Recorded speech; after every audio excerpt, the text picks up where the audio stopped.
Magandang araw sa inyong lahat. Narito na po ang pinakabago nating weather update ngayong Thursday, August 7, 2025. May dalawang low pressure area tayong kasalukuyang minomonitor ngayon. Ang isa ay nasa loob na ng Philippine Area of Responsibility, habang ang isa pa ay nasa labas pa, pero kapwa may posibilidad na maging tropical cyclone ayon sa mga bagong datos. Kung gusto mo naman lagi kang updated sa lagay ng panahon, huwag kalimutang mag-subscribe dito sa channel. Ayon sa Pag-asa, ngayong umaga ay nakita ang unang low pressure area sa layong 370 kilometro sa hilagang silangan ng Diet Camarines Norte. Samantala, ang isa pang LPA ay mas malayo, nasa layong 2,830 kilometro sa silangan ng Extreme Northern Luzon. Bagamat malayo pa ito, hindi pa rin ito dapat ipagsawalang bahala. Kasabay ng mga sistemang ito, patuloy pa ring umiiral ang southwest monsoon na siyang nakaaapekto sa mga bahagi ng Palawan, Visayas at Mindanao.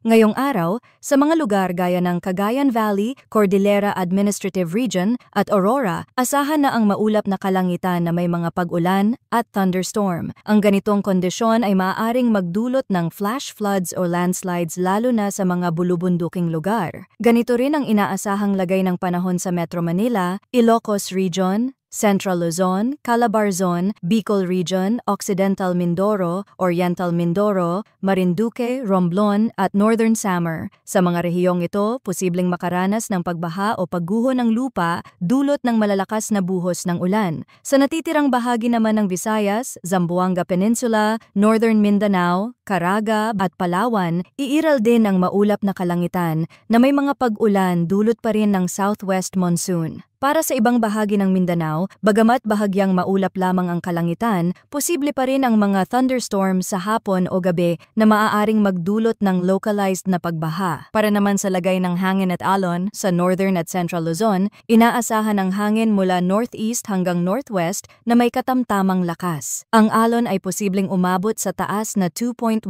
meters. Sa natitirang bahagi ng Luzon, ang hangin ay magmumula sa northwest hanggang southwest na may alon na nasa pagitan ng 0.6 hanggang 1.5 meters. Sa Visayas at Mindanao, ang hangin ay magmumula sa west hanggang southwest na may lakas na light to moderate at alon na maaring umabot sa 1.2 meters. Ayon sa Tropical Cyclone Threat Update ng Pag-asa kahapon, sa Week 1 mula August 6 hanggang August 12, isang tropical cyclone-like vortex ang nabuo sa silangan ng Luzon. Ito na nga ang LPA na ngayon ay nasa loob ng PAR at inaasahang dadaan sa Northern Luzon. May katamtamang tsansa ito na maging isang ganap na bagyo. Bukod pa rito, nakita rin ang TCLV2 sa northeastern boundary ng Philippine Monitoring Domain na may moderate chance rin na maging tropical cyclone sa parehong linggo. Ibig sabihin, hindi malabong dalawang bagyo ang mabuo sa iisang linggo. Para naman sa Week 2, mula August 13 hanggang August 19,